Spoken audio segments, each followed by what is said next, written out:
Hi, welcome back to Itsoma Pattern Co. I'm Melissa, and in this video we're going to sew my newest pattern, the Sandia top. Sandia is a little project perfect for beginners and anyone craving a quick, satisfying sew.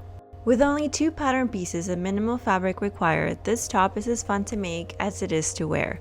The open side seams are finished with adjustable ties, letting you customize the fit and length with a simple pull and knot. Whether you wear it loose and breezy or cinched and cropped, the Sandia top is easygoing, playful, and perfect for hot days and creative layering.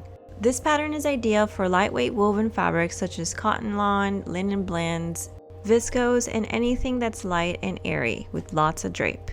This top is the ultimate scrap buster and a summer staple. Sandia has 2 tie options.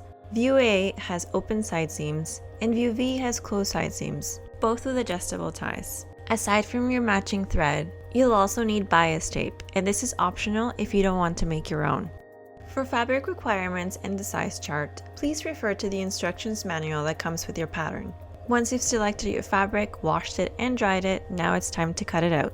You're going to need the front bodice and the back bodice. Those are the 2 main pattern pieces. If you're making your binding tape from your fabric, I've included those pattern pieces for you. You'll need 2 for the sleeves and 1 for the neckline. You'll also need 2 pieces for your ties. You don't need to cut these on the bias, so that will save you some fabric. You can also use ribbon or any type of cord. Once you have your pieces cut out, let's get started. The first step is to prep our binding strips and our tie strips. Fold your sleeve and neck binding strips in half, wrong sides together, and press. If you have a bias tape maker, use it for the tie strips.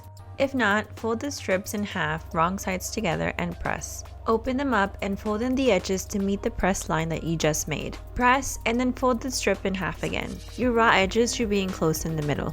Edge stitch the strips closed. Now we're going to do a little prep step before we get to the sewing. For both the front and the back bodice, pre-press the sides by folding them in 1/4 of an inch and press. Then fold them in again 3/8 of an inch and press them again. Remember that this is just a prep step. The sides will remain unfolded until we get further in the process. Next, finish the shoulders of the front and the back bodices. Sew them right sides together and press the seam open. Now we're going to finish the armhole. With right sides together, sew the binding to the armhole, aligning the raw edges using a 1/4 of an inch seam allowance. Then press the binding toward the seam allowance and understitch it 1/8 of an inch away from the seam. Cut off any excess binding and repeat on the other side. Next, fold the armhole bindings in towards the wrong side. Stitch using a 3/8 of an inch seam allowance. And now your armholes are completely finished. We're going to repeat the same process for the neckline. Pin the neck binding all around the neckline.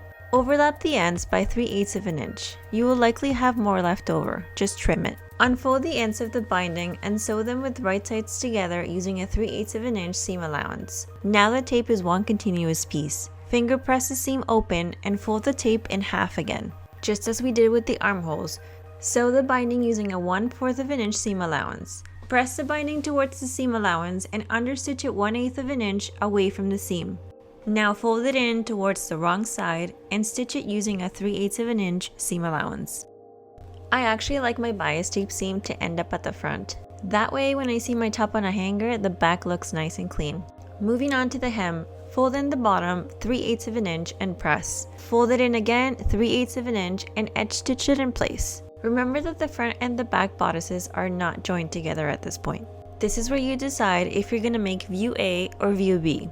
If you're making view A with the sides open, fold in the edges for both the front and the back bodices following the pre-pressed lines that you made earlier. Edge stitch them in place, leaving the top and the bottom open. This will create a channel for you to put your tie strip through. But if you're making view B with the sides sewn together, sew the front and the back bodices right sides together following the 3/8 of an inch line that you pre-pressed earlier. Press that seam open and edge stitch the channels in place on both sides. Make sure to backstitch at the beginning and at the end. And that's it. For both views, the last step is to thread your ties through the channels. Play with how tight you want to make the sides, because the tighter you pull the ties, the shorter your top will be. And that's a wrap on your Sandia top. With just 2 pattern pieces and a little fabric, you've made such a stylish and customizable piece that's perfect for warm days. I hope this sew along made the process fun and approachable, and I can't wait to see how you wear and style your version. Don't forget to share it and tag me so I can see it. Thanks for watching. Bye!